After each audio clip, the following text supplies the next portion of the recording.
You know that something's wrong when every time a good shonen comes out, half of the anime community goes, "It's the most beautiful thing I've ever seen in my life!" And the other half is like, "This is shit, and this is shit, and this is shit, it's all shit!"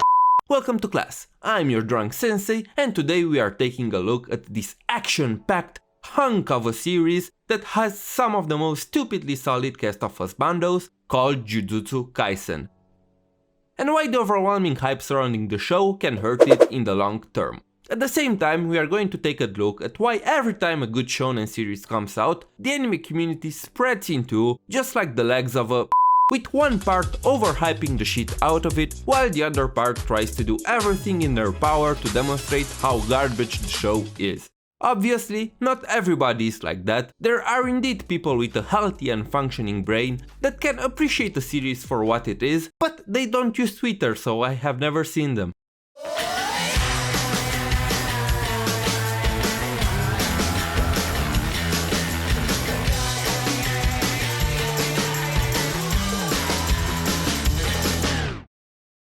We have this stupid trend of overhyping every new decent shonen anime that was released in the past 10 years, followed by a wave of hate and criticism that can hurt the show in the long term for no reason, and place it in a very grey area in the collective mentality of the anime community, known as mainstream shit, or anime for normies, or stupidly simple anime that caters to the lowest common denominator by not changing your view on the meaning of life.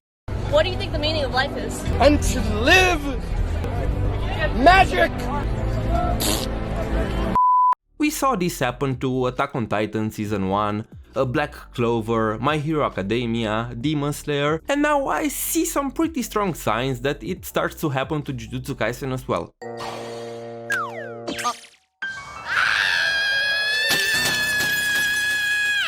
By no means this is an anime community specific thing, it happens everywhere.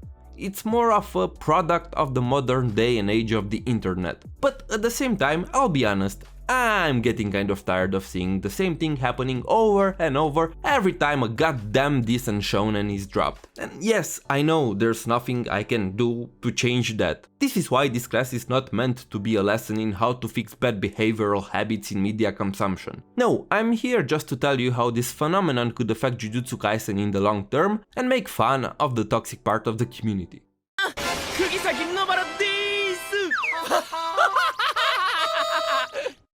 Maybe the worst thing is that most of the time, it's not even the show's fault that it gets into this position. Many shows have a reputation they do not deserve because of toxic viewership instead. The best example I could give you right now is My Hero Academia.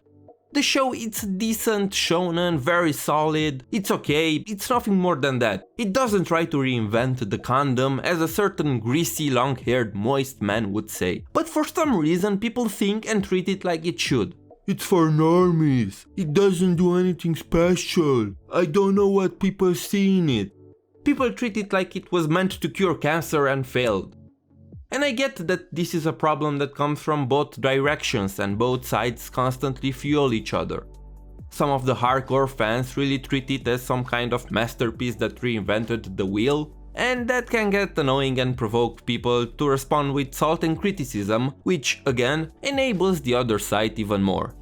The show itself and the overall quality of the work have nothing to do with this, and instead it's just a clash of egos from people that are over-infatuated with the show because of subjective reasons, and people that innately hate the mainstream, hate having something constantly thrown in their faces, and sometimes can't accept the fact that for other people, "It's the most beautiful thing I've ever seen in my life!" I'm not saying that one side is wrong and the other isn't. It's not an issue where you can point to the problem and say, that's wrong, don't do it. Because nobody is wrong or right here. And what frustrates me the most is that at the end of the day, the show is the one that suffers the most consequences.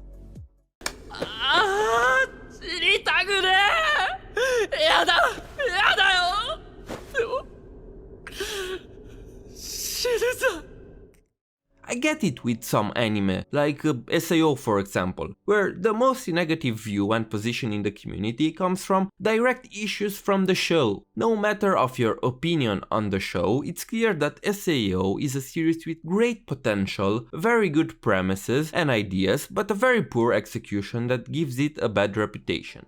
In this situation, all the complaints are just and valid because they come from the show itself, but with Jujutsu Kaisen and the other shows I mentioned, the anime itself has nothing to do with the general perception. In my opinion, Jujutsu Kaisen is a very solid show. And after getting caught up with the manga, I can say that for me is in top 5 shonen series of all time. And yes, it uses a lot of shonen tropes and cliches, but let's be honest here, in a genre so oversaturated as battle shonen, can we really talk about originality anymore? It's such a formulaic show that no matter what you do, no matter what ideas you come up, you will never do something that is 100% completely original. And that is completely fine. As a sage man with a long d once said, it's not the idea that matters, it's the execution. And Jujutsu Kaisen does a good job at pointing out how superficial and unrealistic some shonen tropes can be. 何でもする俺のことは好きにしてだから俺の心臓を治した時みたいに順平を治してくれ断る Jujutsu Kaisen knows very well that it's a shonen, and it's not afraid to show that. It tries to bring homage and appreciation to older series that inspired it, but at the same time recognizes some of the most common shortcomings when it comes to shonen tropes and plays them in a more dark and realistic way, making the show very compelling. いいぜボコボコに Let's take a look at some of the ideas that get a nice twist in the show. The relationship between Sukuna and Yuji. This is a no-brainer. We've seen it many times. It's the Naruto and Kurama. It's the Asta and the Devil. It's the Ichigo and Hollow Ichigo relationship of the show. A standard scenario where the main character has sealed inside himself an antagonistic force that tries to take over or work against the protagonist. But even if this type of relationships always starts very antagonistic with both of them getting at each other's throats, it transforms into a friendly one. The characters always end up letting their differences aside and cooperate in some way or form. Well, Jujutsu Kaisen it's not like that. It's clear from the get-go that Sukuna has absolutely no intention of being friendly with Yuji or even helping him. Quite the opposite. In fact, it's clear that Sukuna will take every opportunity to work against him and goes as far as killing him, even if he knows that there is a risk that he will die too. 何よ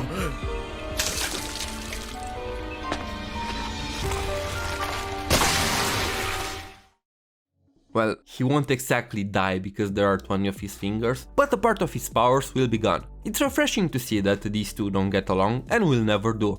Or at least I hope so. This makes you excited to see where their relationship and story will go. シグロ食い下げ Another shonen trope that I would like to address is the main trio. In a lot of shonen anime, there is the main cast of 3 characters, usually the MC, another guy and a girl. As you know, the main trio in this show are Yuji, Fushiguro and Nobara. And sometimes they throw in the teacher as an unofficial 4th member, in this case that being Gojo. Well, the problem with the main trio in a lot of anime is the fact that the female characters are pretty weak. Sakura.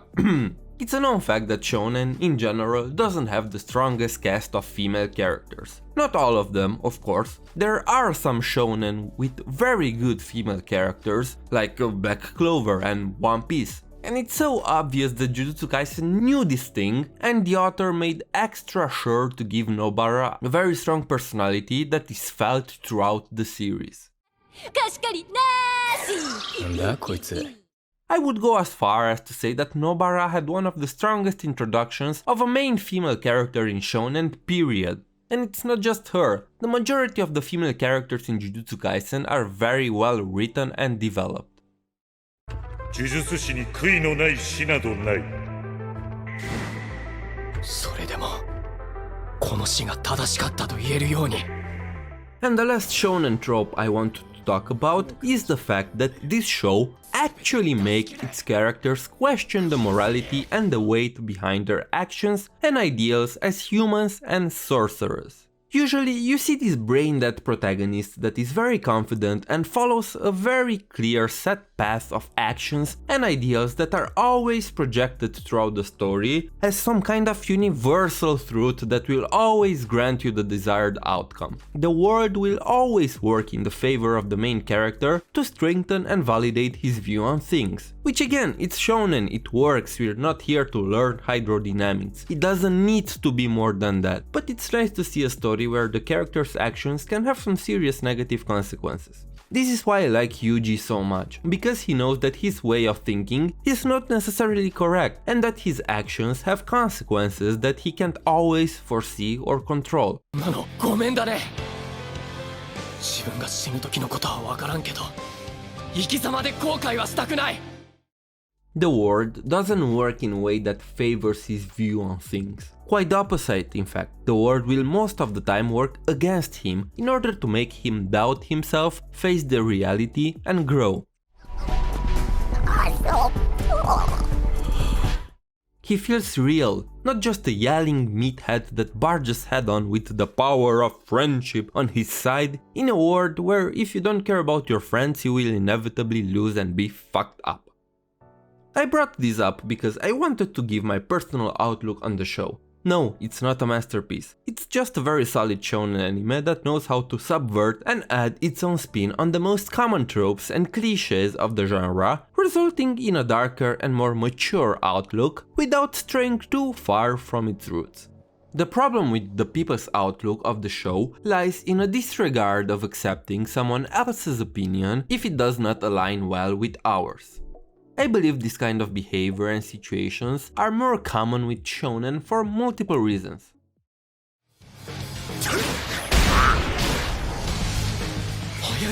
1. Shonen by far has the largest fan base of anime watchers, and this is why it gets much more exposure than other genres. At the same time, a larger number of people equals a larger and more broader pool of interpretations and opinions. Oh my god. It's brilliant! Second, a big portion of the shonen anime community are casual watchers that do not spend as much time watching anime as the average anime fan. This creates a big gap between people's views of a show because the lack of acquired taste in anime. Think of this. When I say acquired taste in anime, I refer to an affinity that you get after you experience more and understand anime better. As time goes on, you get more knowledge by experiencing a lot more anime from different genres, and you get a better understanding of a show's overall quality from an objective point of view because you have access to a much bigger and much more developed system of references that you built over time by watching hundreds, if not thousands, of anime. Because shonen anime watchers tend to be on a more casual side, they don't always have the same amount of knowledge as a more experienced watcher and tend to overestimate some shows or not recognize the quality in others. This is why you see people telling you that Dragon Ball and Naruto are peak fiction. Don't get me wrong, they are great for what they represent, but it's important to know what those things are. And let me tell you, it's not their story. Your mother's so fat that cows moo at her. But for some people, they may be peak fiction, because they may have not seen something better, so they over-rely on their personal taste. Not to mention that shonen anime has also one of the younger demographics, which doesn't always have the maturity and it's ill-equipped to recognize more complex nuances of a series. やっぱりだ。退屈だよ。伏黒。Third, people do not know how to accept other opinions and views, especially if they contradict their own. Often they think that their taste and preferences are some sort of universal quality measurement tool, and this is why they can handle contradictory opinions. You're wrong.